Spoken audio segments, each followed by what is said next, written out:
Assalamualaikum warahmatullahi wabarakatuh. Alhamdulillahi rabbil alamin, wa bihi nasta'in ala umurid dunya waddin.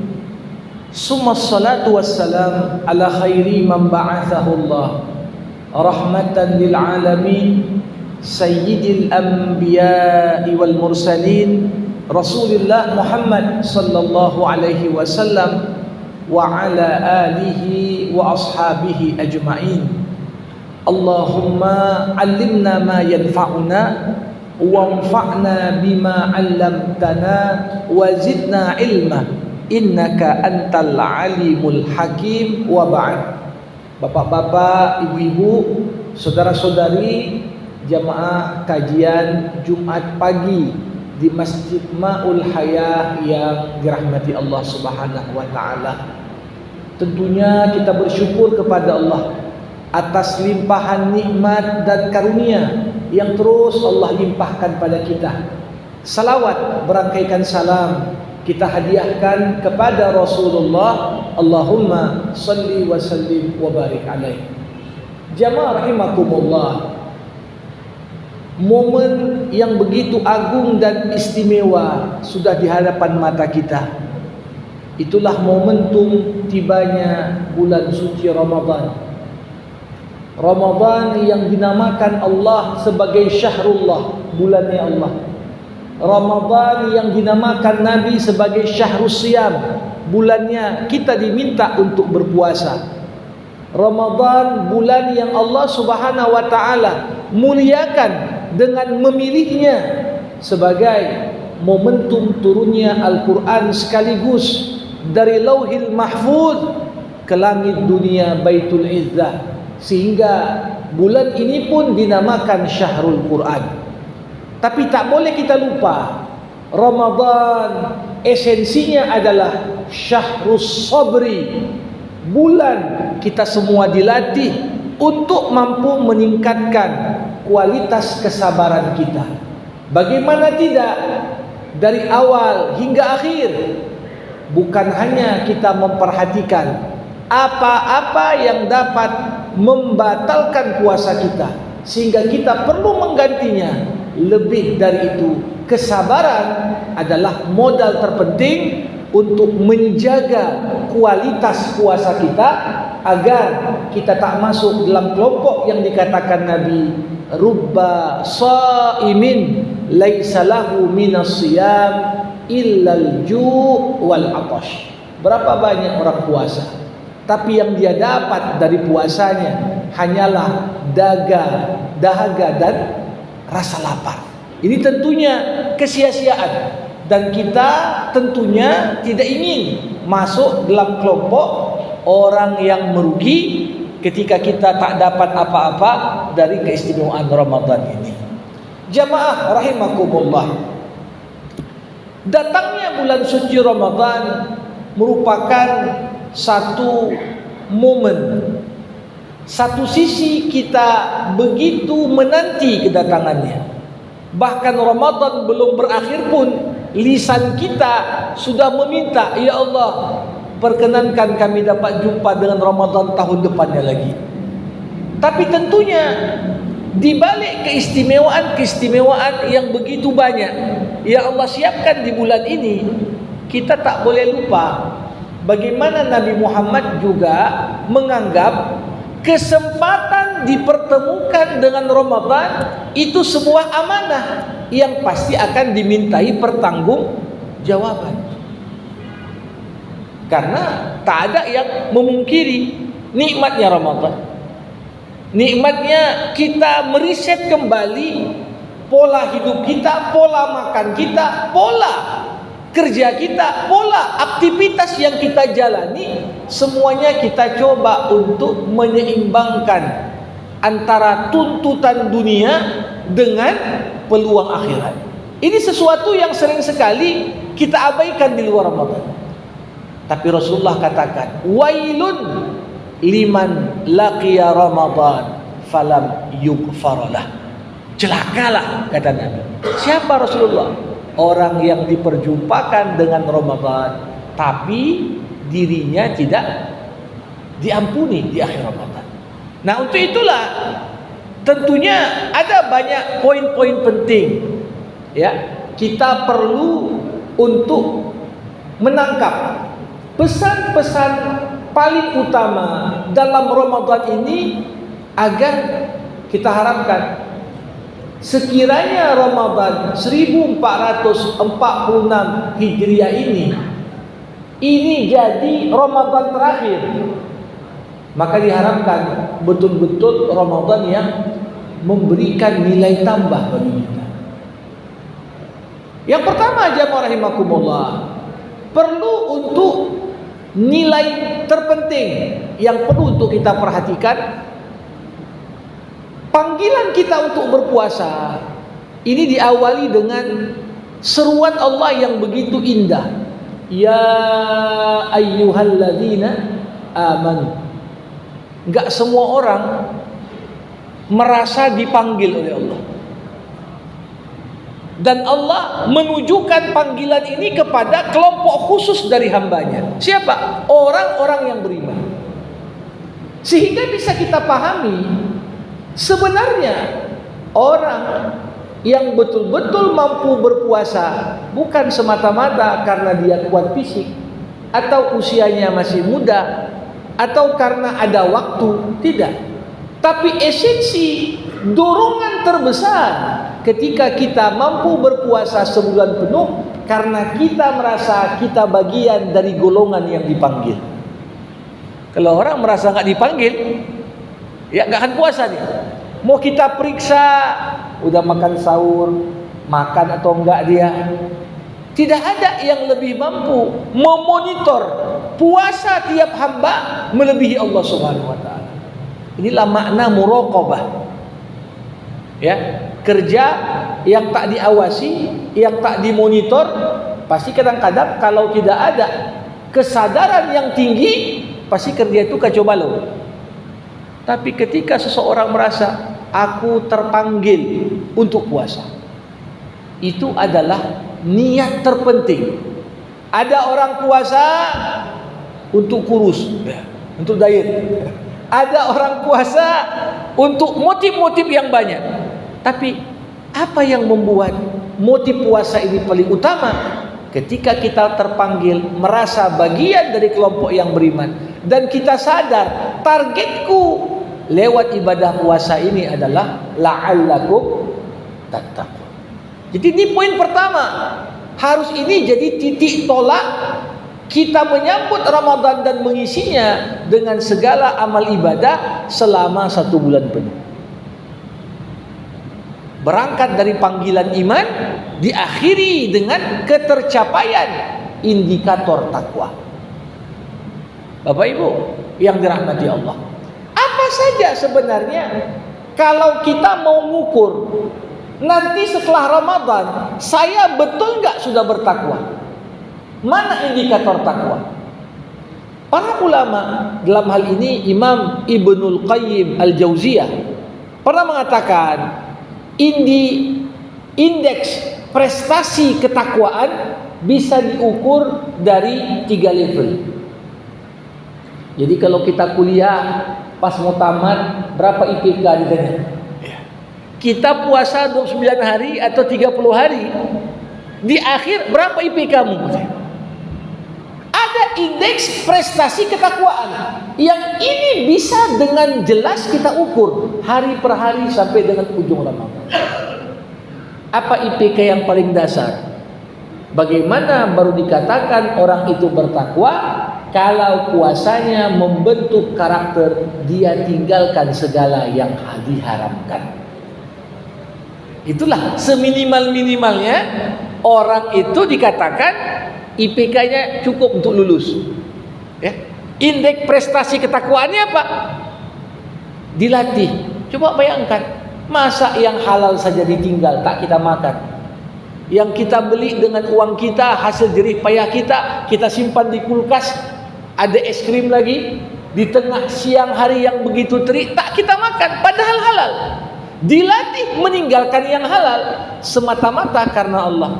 Apakah tak mampu kita setelah 30 hari berpuasa meninggalkan yang haram juga karena Allah? Jadi indeks prestasi ketakwaan pertama, puasa mampu melatih kita meninggalkan yang haram. Tapi ini ibarat kalau IPK-nya cuman meninggalkan yang haram, ini IPK cukup lulus. Tapi mau melamar kemana-mana agak payah. Bahkan kalau masuk ke nadi pun ditengok IPK-nya kok rendahkan diri. Ada IPK yang sedang. Apa itu? Indeks prestasi ketakwaan setelah kita dilatih berpuasa adalah bagaimana puasa ini mampu membentuk karakter kita, mampu meninggalkan yang syubhat. Ada di atas yang haram. Kalau yang haram itu jelas dalilnya. Dalil Al-Qur'annya mana, dalil hadisnya mana, secara rasional pun kenapa diharamkan jelas. Tapi kadang-kadang kita ini suka bermain di ranah abu-abu. Selama nggak ada yang teks yang jelas, aturan yang jelas, kan masih mungkin boleh itu. Maka puasa melatih kita untuk meninggalkan ruang-ruang yang membuat kita dicurigai. Tak enak loh Bapak Ibu sekalian kita dicurigai. Rasulullah pernah sholat subuh dengan istrinya Safiyah. Waktu itu belum ada listrik, masih gelap-gelap. Suatu ketika Nabi Muhammad pulang dari subuh masih gelap bersama istrinya Safiyah. Ada beberapa sahabat ngobrol di belakang. Siapa cewek sama Nabi itu? Mereka menceritakan Rasulullah sudah jalan, tapi ketika Nabi tahu ada orang yang curiga kepada beliau, Nabi balik bersama istrinya. Ini istriku Safiyah, jangan salah sangka kalian. Ini istriku Safiyah.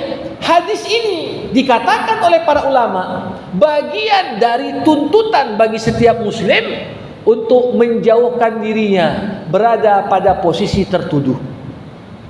Mana poin-poin yang membuat kita abu-abu, kita prasangka buruk oleh orang, cepat klarifikasi. Ketika Nabi mengatakan ini istriku Safiyah, apa kata para sahabat? Enggak Nabi, kami enggak prasangka apa-apa kepada kau.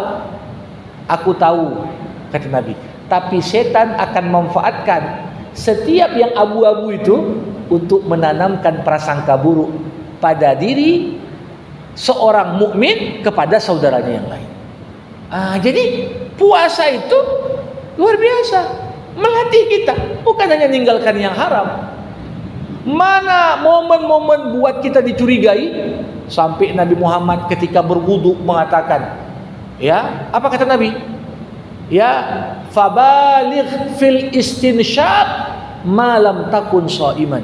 Silahkan kau berlebihan, berkumur-kumur ketika berwudu selama kau enggak puasa. Tapi kalau puasa, walaupun ini kan halal, tapi bisa membuat kita dicurigai. Jangan lebih-lebihan. Kalau berwudu, kumur-kumur selama kau puasa. Jadi pelatihan puasa bukan hanya membuat kita mampu meninggalkan yang haram, tapi di sisi yang lain punya komitmen menjauhkan diri kita dari segala yang syubhat dan membuat kita dicurigai. Yang ketiga, kalau sampailah kita pada level ini, Bapak Ibu sekalian, ini ibarat tamat dari madrasah Ramadan dapat IPK kumlot. Apa indeks prestasi ketakwaan yang paling tinggi yang kita harapkan bisa kita peroleh nanti selesai dari madrasah Ramadan? Ketika puasa 29 hari atau 30 hari mampu membentuk satu karakter baru pada diri kita. Apa itu? Menjauhkan diri dari segala bentuk kesia-siaan. Jadi kadang-kadang kita habisin waktu main. Main kan gak haram Ustaz. Iya gak haram. Tapi sesuatu yang mubah, kalau seorang berlebihan padanya bisa jatuh kepada makruh atau bahkan haram. Main game dia lupa sholat, ya. Main game dia, apalagi selalu ditekankan pada kita bagaimana tiap detik dari Ramadan itu begitu berharga untuk kita sia-siakan. Ya, walaupun dibolehkan tak puasa bagi musafir atau orang sakit. Faman kana minkum maridan, siapa yang sakit? Sakit yang bagaimana? Sakit yang kalau dipaksakan puasa bisa memperlambat sembuh. Sakit yang kalau yang bersangkutan tetap memaksakan puasa bisa membuatnya makin parah. Inilah sakit yang dibolehkan untuk tak puasa. Tapi jangan pula gara-gara ada sedikit panu di belakang tak puasa karena sakit.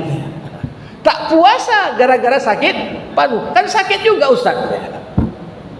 Ini berarti orang yang tidak paham nilai di Ramadan. Makanya kata Allah apa?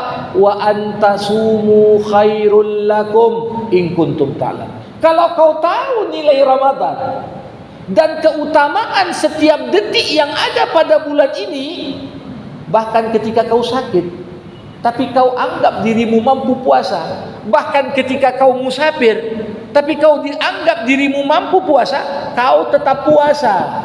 Kalau kau tahu nilai puasa itu, walaupun ada rukhsah, ada keringanan untuk tidak berpuasa. Coba bayangkan.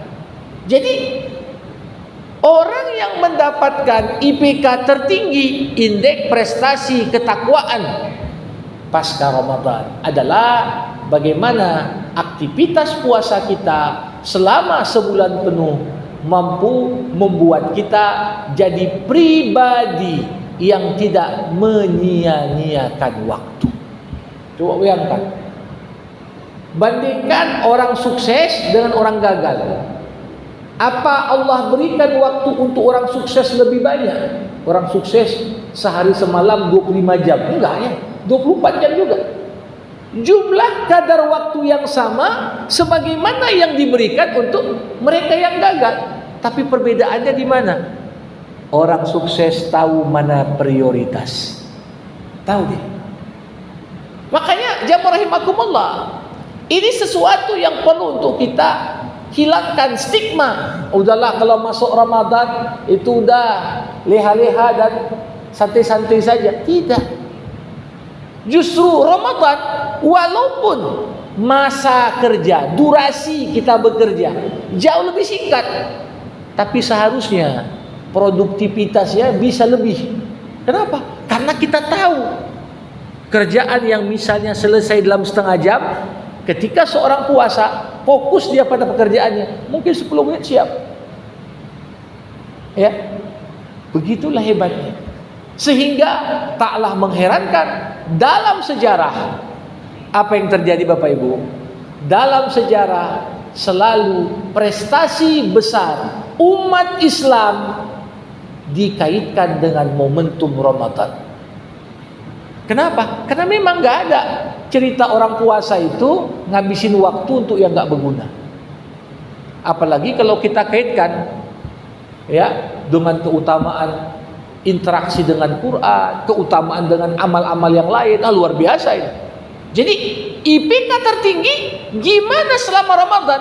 Betul, waktu kita di kantor jauh lebih singkat, waktu kita untuk ibadah jauh lebih panjang, tapi bukan berarti hilang produktivitas seorang muslim. Ketika Rasulullah Muhammad SAW memimpin 314 sahabat berperang di perang Badar, menang orang Islam melawan musuh yang 3 kali lipat lebih banyak. Momentum perang Badar jatuh pada 17 Ramadan tahun kedua Hijriah. Ketika Nabi memimpin 10.000 pasukan membebaskan kota Mekah, menaklukkan Mekah, sehingga 360 berhala yang mengelilingi Ka'bah satu persatu dihancurkan Nabi seraya membacakan ayat idza ja'al haq wa dhahaqal batil innal batila kana zahuqa. Dihancurkan 360 berhala. Kemenangan gemilang itu kapan? Kembali ditorehkan prestasi tanggal 10 Ramadan tahun ke-8 Hijriah. Ketika Salahuddin Al-Ayyubi ya pada perang Ain Jalut, ini perang bukan lawan satu negara Eropa, koalisi raja-raja Eropa, raja Jerman, raja Prancis, raja Inggris, semuanya kirim pasukan atas nama Kristus untuk memerangi, menguasai kembali yang namanya Masjidil Aqsa. Umat Islam berapa tahapan itu perang salib, tapi kemenangan paling gemilang sehingga Masjid Aqsa kembali dikuasai umat Islam. Kapan? Justru jatuh di momen bulan suci Ramadan. Dan begitu banyak.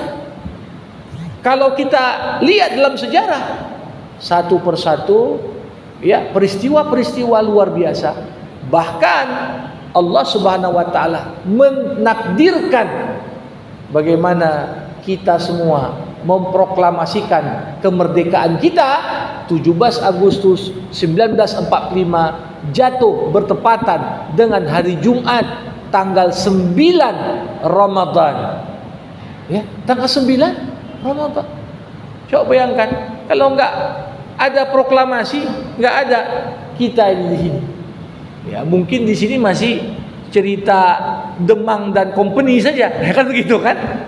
Kalau tak ada momen proklamasi, masih kita dijajah. Tapi lihat momentum itu.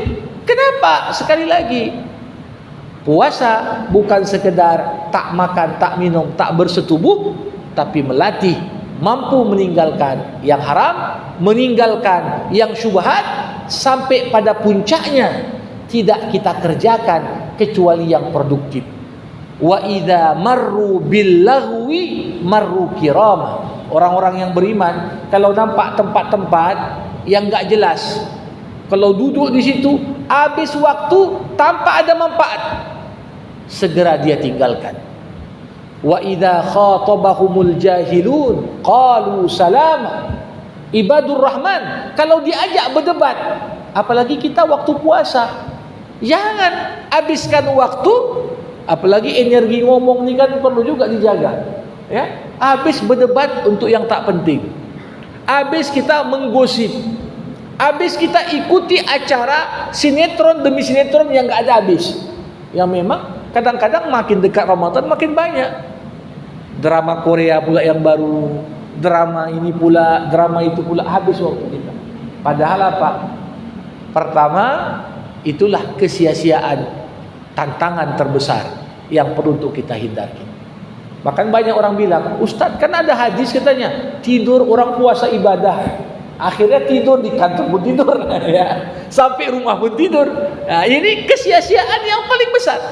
Boleh tidur ya pada waktunya dan dengan niat supaya lebih semangat untuk beribadah. Tapi dengan alasan ini kan puasa harus tidur ini katanya.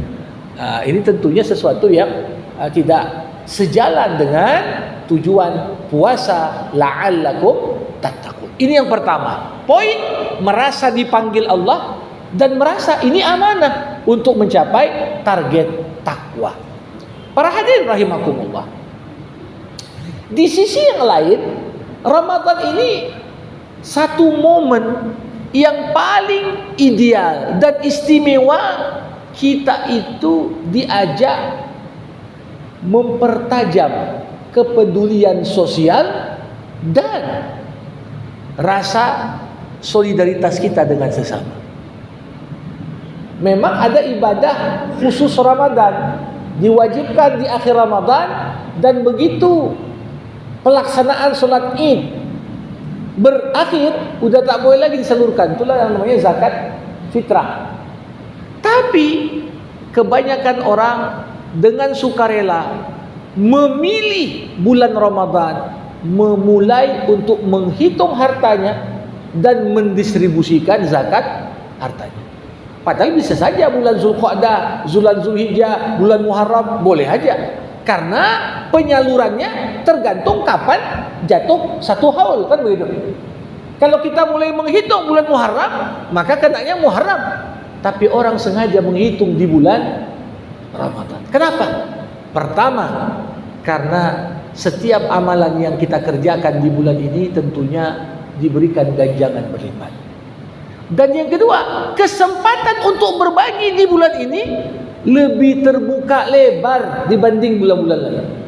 Bayangkan Bapak Ibu, kadang-kadang kita ada rezeki sedikit, dibelikanlah takjil lebih, diperbanyak sedikit lauk, diberikan pada tetangga yang kurang mampu, dibagikan kepada orang membutuhkan. Man aftara shaiman falahu mislu ajri shaim. Siapa yang kasih makan orang yang berbuka puasa, maka baginya pahala sebanyak pahala orang yang berpuasa. Ini luar biasa. Apalagi kita sudah tahu betul ini komitmen luar biasa dari Perumda Tirtanadi. Tiap malam ada tarawih, tiap malam disiapkan bukaan, bahkan ada snack lagi orang yang sholat. Itu luar biasa. Dan ini artinya kita melanjutkan kebiasaan baik para pendahulu kita berpahala, dan orang-orang yang memprakarsainya dapat juga pahala. Kenapa? Penerus kami masih melanjutkan lagi itu. Ini kan sesuatu yang luar biasa.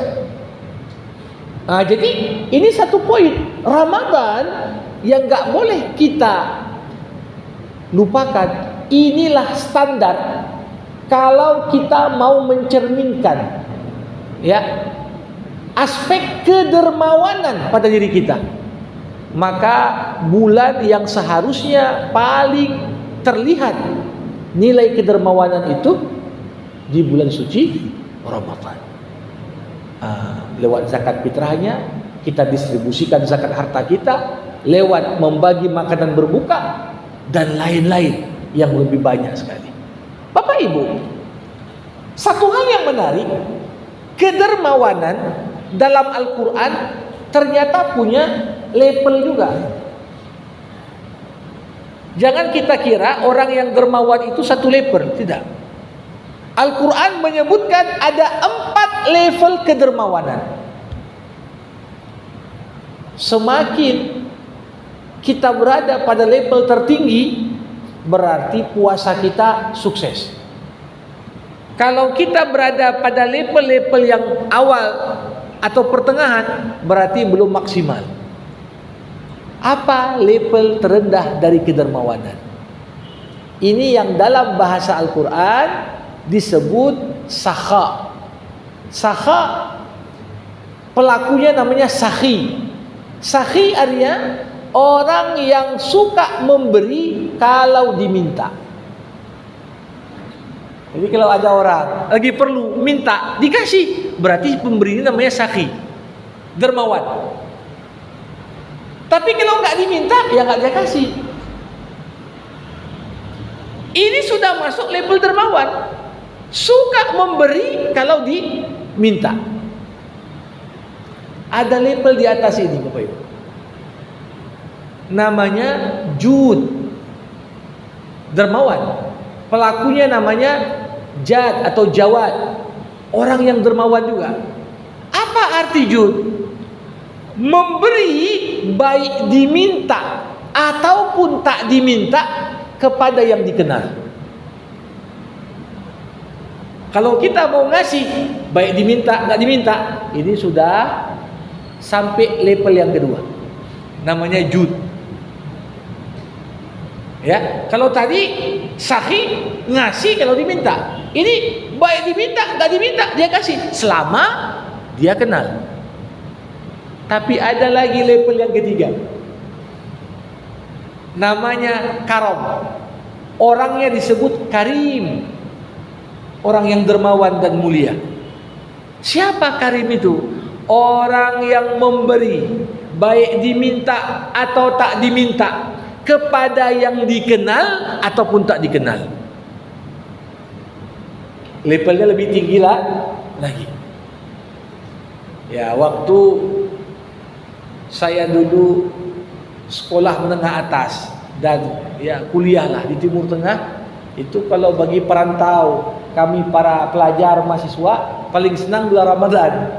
Karena perhatian itu luar biasa. Satu rumahnya besar, kita digilir. Kalau tetangga asrama kita ada 30 rumah, tiap hari bergantian rumah. Dan betul-betul tidak kenal pun silahkan masuk. ambil makan yang ada. Ini sudah sampai pada level karam.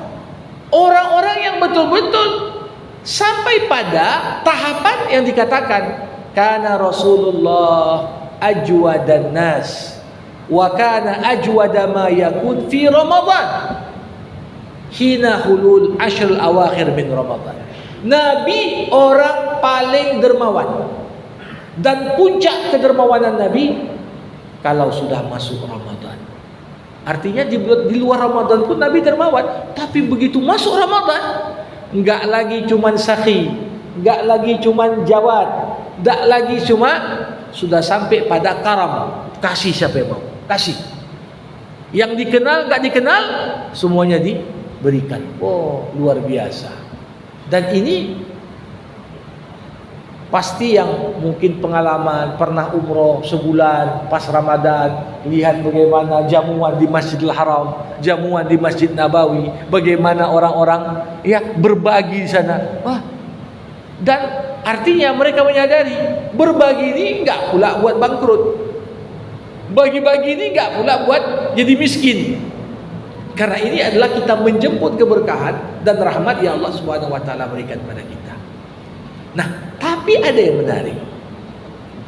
Dari level pertama, level kedua, level ketiga, ini kan orang bayangkan baru bisa dermawan kalau punya duit, Ustaz.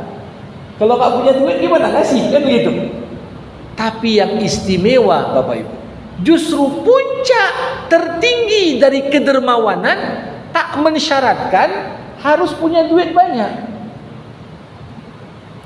Begitu Ustaz? Iya. Kalau kita anggap orang dermawan itu syarat pertama harus ada duit, berarti udah, kalau gajinya di bawah UMR payahlah dia dermawan, kan gitu. Nah, kalau pendapatannya pas-pasan gimana dia mau berbagi? Tapi justru puncak dari suatu kedermawanan disebutkan dalam Al-Quran, wa yu'thiruna ala anfusihim walau kanat bihim khasasah wa may yuqa syuhha nafsihi faulaika humul muflihun. Allah memuji siapa? Orang-orang Ansor. Orang-orang Ansor, orang-orang yang tinggal di Madinah. Ketika menyambut orang-orang Muhajirin, ini enggak kaya semua. Jangan kira-kira semuanya taipan, jangan kira-kira orang artinya level atas semua. Yang susah dan miskin di Madinah pun ketika Nabi hijrah banyak. Tapi apa yang membuat mereka berada pada puncak kedermawanan? Wa yu'thiruna ala anfusihim. Dengan segala keterbatasan, kemampuan, kekayaan yang dimiliki, mereka dahulukan saudaranya daripada dirinya sendiri. Sampai orang-orang Ansor itu disebutkan dalam sebuah riwayat, ketika ada ini orang dapat makanan karena dia udah satu hari nggak makan, dia nggak makan pemberian itu, dia teringat tetanggaku udah 2 hari nggak makan, lebih lama daripada aku, dikasihnya makanan itu sama saudaranya. Nanti tetangganya lagi, ya sebelah ini udah 3 hari nggak makan, aku baru 2 hari, dikasihnya kepada saudaranya. Itulah puncak kedermawanan. Para hadirin, bayangkan negeri kita yang kaya raya, kekayaan alamnya, tambangnya, minyaknya. Kenapa pada akhirnya rakyat untuk makan pun susah? Ada sesuatu yang salah pada aspek kedermawanan di kita. Walaupun disebutkan negara dengan angka filantropi tertinggi Indonesia, bangsa paling suka bantu kita.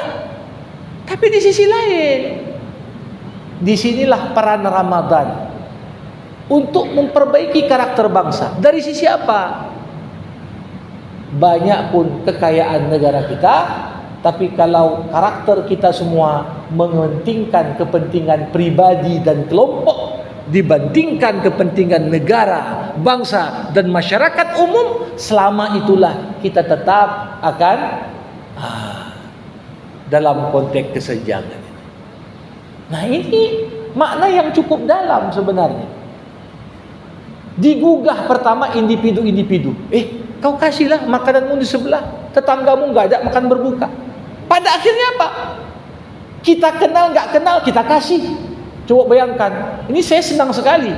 Begitu melihat banyak orang kadang-kadang menjelang mau dekat buka puasa, berbagai elemen bagi-bagi takjil, nggak kenal pun yang dia kasih.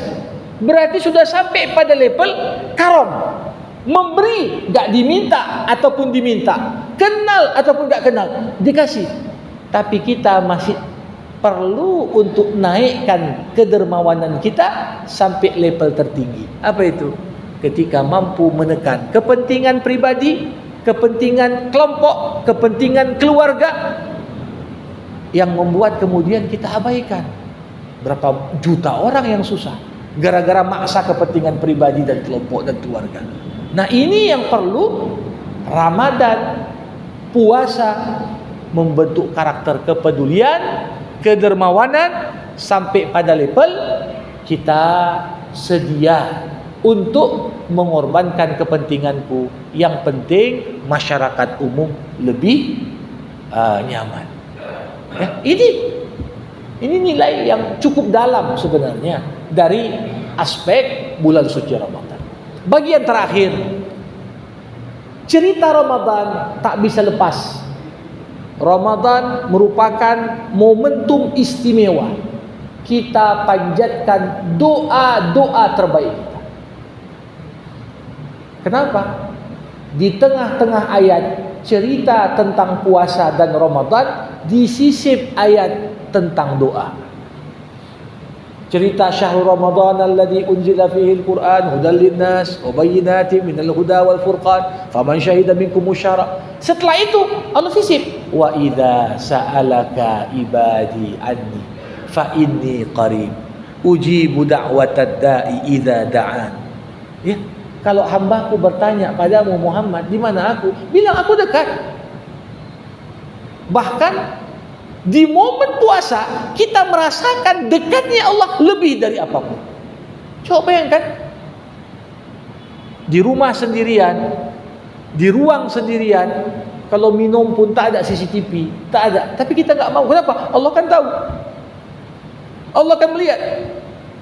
Coba bayangkan. Setelah ayat tentang doa ini, kembali lagi ayat tentang puasa. Uhillalakum lailatus syiyam ar-rafasu ila nisaikum. Dibolehkan bersenggama dengan istrimu pada malam hari bulan Ramadan. Disebutkan. Nah, apa pelajaran di balik itu? Salah satu amalan yang tak boleh kita abaikan. Ini kadang-kadang orang begitu disebut doa, teringat dia doa buka puasa aja. Itu dia. Padahal menjelang mau buka puasa itu momen-momen mustajab doa.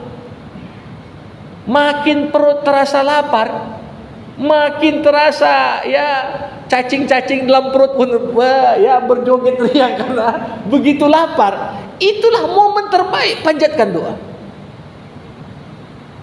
Apa kata Rasulullah? Salasun la turaddu da'watuhu. 3 kelompok yang tak akan ditolak doanya. Imamun adil, doa pemimpin yang adil. Begitu seorang pemimpin yang adil berdoa, bergetar arasy. Allah Subhanahu wa taala ijabah doanya. Yang kedua, siapa? Wa da'watul mazlum, doa orang-orang teraniaya. Baru yang ketiga, ya, wasaim hatta yaftur, doa orang yang berpuasa hingga dia berbuka. Coba bayangkan berapa belas jam kita, dari mulai masuk subuh terhitung kita puasa sampai dengan waktu maghrib masuk, berapa jam kita berkesempatan karena merasa dekat dengan Allah sampaikan doa-doa terbaik.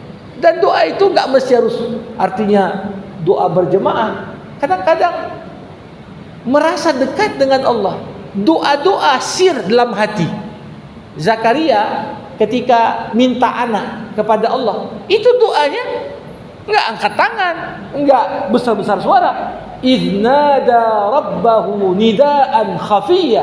Ingatlah ketika Zakaria berdoa kepada Tuhannya dengan doa yang tersembunyi. Kadang-kadang terdetik di hati kita, ya Allah mudahkanlah ini, ya Allah.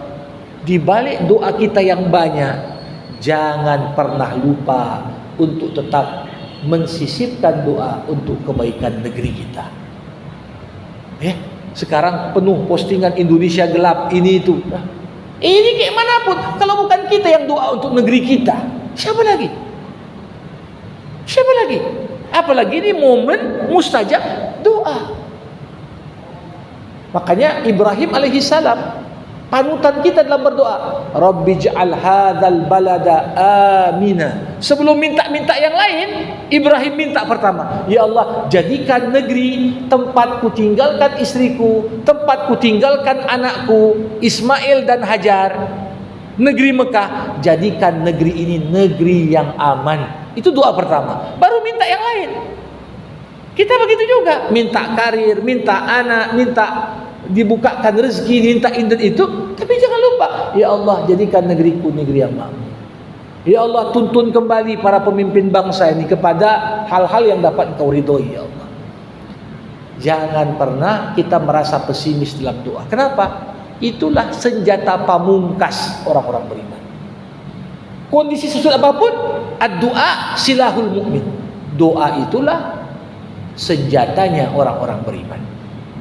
Jadi ini saya kira penting bagi kita untuk kita renungkan, sehingga kita harapkan masuklah bulan suci Ramadan, Allah bukakan pintu rahmatnya, pintu maghfirahnya, pintu dibebaskan kita dari siksa api neraka. Ini yang kita harapkan. Ya, tentunya atas nama pribadi saya mohon maaf lahir batin dan mengucapkan selamat berpuasa. Semoga kita bisa menghidupkan siang Ramadan dengan siap dan menghidupkan malamnya dengan qiyam. Ini yang dapat disampaikan sebagai pengantar. Sebelum ditutup dengan doa, dipersilahkan bagi yang mau bertanya, berkomentar, menyampaikan pandangannya. Terima kasih. Assalamualaikum warahmatullahi wabarakatuh.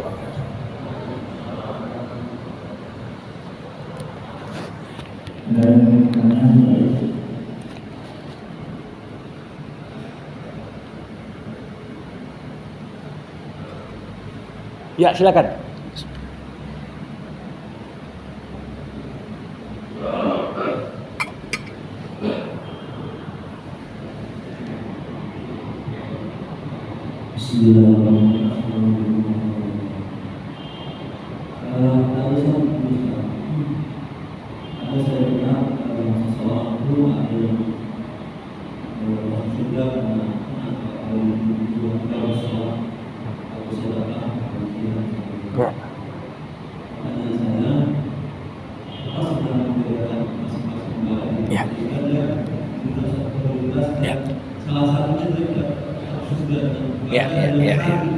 Ya. Apa yang membedakan jika kita mau beribadah, apa yang kita supaya bisa dapat hal itu? Ya. Terus yang ketiga dari kita tahu saat sahabat sholat itu dengan sholat duduknya dia mengangkat tangan kepada surga bila berlama. Apa rahasianya? Yang ketiga tolong ulang. Yang ketiga. Apa namanya bila berlama itu? Ya. Iya. Baik. Waalaikumsalam warahmatullahi. Baik, Bapak Ibu, 3 pertanyaan tadi. Kalau kita melihat, ya, manusia ini kan diciptakan Allah dengan kemampuan dan potensi yang berbeda-beda. Ada yang dilebihkan fisiknya, kurang uangnya. Ada yang dilebihkan uangnya tapi sakit-sakit. Ada yang diberikan anak tak dikasih ilmu. Ada yang diberikan ilmu tak dikasih anak. Begitulah Allah Maha bijaksana membagi pemberiannya untuk semua hambanya. Nah, karena manusia tidak berada pada posisi potensi yang sama semua, maka disinilah rahmat dan kasih sayang Allah diberikan untuk masing-masing orang jalan terbaik yang jadi amalan andalannya. Dulu ada sahabat Nabi namanya Abdullah bin Mas'ud. Ini termasuk sahabat yang sangat dekat sama Nabi dan dianggap sahabat yang tinggi ilmunya, khususnya dalam bidang fikih. Tapi orang bertanya, Abdullah bin Mas'ud. Kenapa kok jarang kali puasa sunat? Dia termasuk sahabat yang hampir Senin Kamis atau apa jarang puasa. Dan memang fisik Abdullah bin Mas'ud dibanding sahabat yang lain, ini sahabat termasuk yang paling kurus. Bahkan pernah Nabi memarahi sahabat yang lain karena mentertawakan. Ya, artinya betis Abdullah bin Mas'ud yang begitu kurus. Beliau ditanya, kenapa kau gak puasa? Kalau aku puasa, aku tak sanggup buat yang lain gitu ya. Artinya begini, sahabat seperti Utsman, dia pilih jalur wakaf, kedermawanan, berbagi. Itulah dia pengen masuk dari pintu sedekah. Ada sahabat yang kuat sekali baca Qur'annya, Ubay bin Ka'ab, Abdullah bin Amr bin As. Ada sahabat yang kuat kali puasanya, Abdullah bin Umar. Masing-masing punya kelebihan. Nah, begitu juga untuk orang yang puasa disiapkan pintu khusus, Babur Rayyan. Kenapa disebut Rayyan? Rayyan diambil dari kata ray. Ray itu maknanya apa? Ray itu makna dasarnya meneguk untuk menghilangkan dahaga. Karena perjuangan orang puasa yang paling berat itu ketika kerongkongan dah kering nih, ya. Nampak pula air berkeringat, nampak pula air dingin. Itu rasanya pengen sekali. Tapi tentunya untuk bisa masuk kepada pintu Rayyan, maknanya seseorang perlu untuk konsisten dalam puasa. Bukan hanya yang wajib, tapi juga amal-amal puasa yang lain. Nah, tak terbayangkan orang puasa Asyura, puasa Zulhijjah, puasa yang lain-lain kalau Ramadan pun tak puasa. Dia puasa Ramadan, dia puasa dengan yang lain-lain juga. Nah, ini yang kemudian apa alasannya? Apa rahasianya? Kuncinya ahabbul a'mal ilallah adwamuha wa in qalla. Amalan yang paling dicintai Allah, amalan yang paling berkesinambungan dikerjakan walaupun sedikit. Sedikit. Bisa saja masuk pintu sedekah masuk surga tiap hari 2000, tapi tiap hari. Ya, dibanding sekali masuk 100.000 habis itu setahun tak pernah sedekah lagi. Enggak begitu dia. Tapi kita lihat konsistensi itulah yang membuat seorang layak dapat pintu dan jalur surga khusus untuk satu amalan andalan yang terbuka untuknya. Nah, sahabat Bilal bin Abi Rabah dengan sunnah solat sunnah wudu, Rasulullah SAW ya bermimpi melihat bahwasanya beliau mendengar hentakan kaki Bilal yang pakai terompah, ya, hampir mendahulunya masuk surga. Siapa itu? Rupanya Bilal. Ditengok Nabi wajah Bilal, ya, dan mimpinya para nabi adalah wahyu. Ini seperti kabar gembira yang Allah sampaikan kepada Nabi lewat mimpinya. Sehingga Nabi pun bertanya, apa amalan yang kau buat Bilal? Kok bisa pula kau dapat satu kedudukan yang istimewa seperti itu? Tidaklah aku berwudu kecuali setelahnya aku solat sunnah 2 rakaat. Nah, jadi di sini kembali amalan itu menjadi penghantar Bilal masuk surga. Kenapa? Konsistensinya. Berwudu mau solat, berduduk mau Quran, berwudu habis buang hajat, tetap dia solat 2 rakaat, tetap dia solat 2 rakaat. Ini yang membuat amalan itu seperti menyiapkan jalur khusus untuk Bilal. Ya, Bilal memang karena ini amalannya. Karena nilai ibadah kita diukur dari konsistensi. Makanya PR paling berat di akhir Ramadan apa? Bukan puasa sebulan habis, tidak. Tapi mempertahankan nilai puasa ini sampai berakhir Ramadan. Itulah yang berat. Ramadan berakhir, tetap dia meninggalkan yang haram, meninggalkan yang syubhat, meninggalkan yang sia-sia. Sampai jumpa Ramadan tahun depan, dicas lagi imannya supaya mengulang lagi. Itulah tantangan kita. Sekian demikian tanggapan saya. Terima kasih. Baik, Bapak Ibu, kalau tidak ada kita padakan sampai di sini. majelis kita, sama kita tutup dengan doa. Alhamdulillahirabbil alamin, hamdan yuwafi ni'amah wa yukafi'u mazidah. Ya Rabbana lakal hamdu kama yanbaghi li jalali wajhikal karim wa li azimi sultanik. Allahumma salli ala Sayyidina Muhammad wa ashghilidh dhalimin bidh dhalimin wa akhrijna min bainihim salimin. Allahumma 'allimna ma yanfa'una wanfa'na bima 'allamtana wa zidna ilma innaka antal alimul hakim.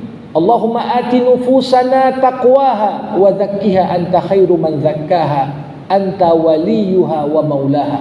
Rabbana atina fid dunya hasanah wa fil akhirati hasanah wa qina adzaban nar. Wa sallallahu ala sayyidina Muhammad wa ala alihi wa sahbihi ajma'in walhamdulillahi rabbil alamin. Terima kasih. Assalamualaikum warahmatullahi wabarakatuh.